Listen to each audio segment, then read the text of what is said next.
This is a review of the E-flite UMX Pitts S-1S biplane by Horizon Hobby. This aircraft is intended for small parks or small flying fields where you wouldn't normally be able to bring a larger aircraft. And they're just really fun. You just throw them in the car and go. They don't require any assembly, and all you need is a battery and a charger. This one has a 180 3000 kV brushless outrunner motor, which provides pretty decent power for the size of the airplane.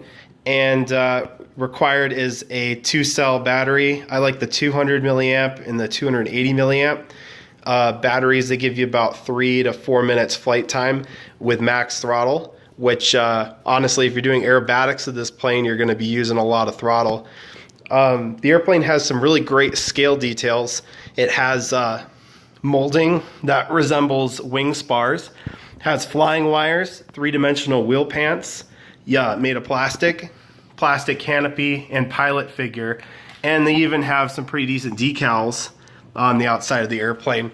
The battery hatch is great for keeping those scale lines, and also making sure the battery isn't hanging out there in the wind. A lot of other UMX aircraft, they usually just have some Velcro and you stick the battery underneath, but not with this one, which I think is a big improvement in the design as well as the looks.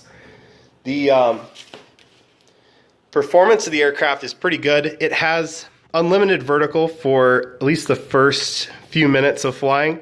Then towards the end of your battery's flight time, power kind of drops off a little bit, but you can do just about any maneuver with this airplane. It does knife edge really well, 4-point rolls, spins, Limshavaks, pretty much any aerobatic flight maneuver you can put it through.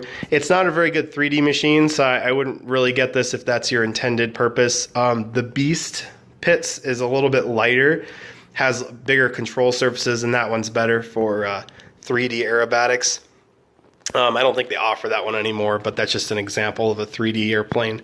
As far as the control surfaces, they're neutralized from the factory, and I found that it was flying perfectly level with the CG where it's supposed to be. So don't really have to mess around with CG position. Has dual ailerons, elevator and rudder, so it's a 4-channel airplane, including the throttle. The inverted flight is really nice out of this. I hardly have to use any down elevator in inverted flight. And with the AS3X stabilization, it just flies like it's on rails, which is really nice. The positives of the aircraft, I think the build quality is really good. I think it holds up pretty well for what it is. I also think it's a really good looking plane, and attention to detail is really good for its size. Performance is good. Like I said, it has a wide flight envelope.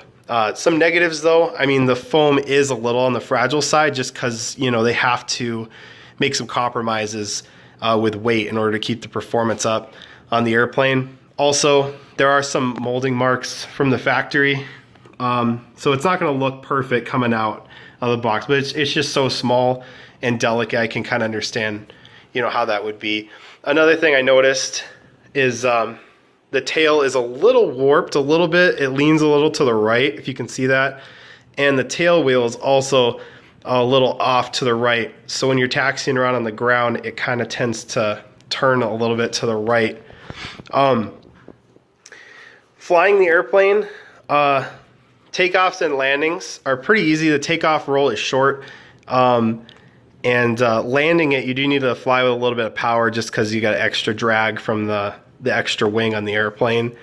It does have a pretty short distance from the main gear to the tail wheel. So at low speeds on takeoff and landing or taxiing, the airplane does tend to, I guess, be a little touchy in right or left turns. But it hasn't really been too much of an issue for me, as long as you're just making sure you have a wide enough area to take off, as well as having enough space for this airplane. But you don't really need a whole lot of space. It's not super fast, like I said, because it has that drag. But yeah, just making sure you're flying it appropriately. It has a symmetrical airfoil, which I really like.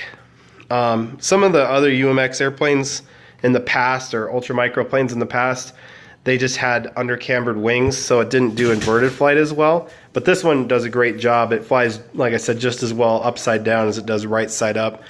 I did adjust the rudder and the elevator control throws. The elevator, I moved it in 1 notch, and then on the rudder, I moved it in all the way to give me maximum authority with that rudder. And I found that knife edge is a lot easier, and it has a lot more control authority and spins doing that. So yeah, overall I recommend this aircraft. I think it's probably one of their best ultra micro planes for the money. I think they retail for about $129.99 if I'm not mistaken. And batteries are fairly inexpensive, so you can get a bunch of those. And yeah, I think it's a really good value plane. So have fun, fly safe, have a good one.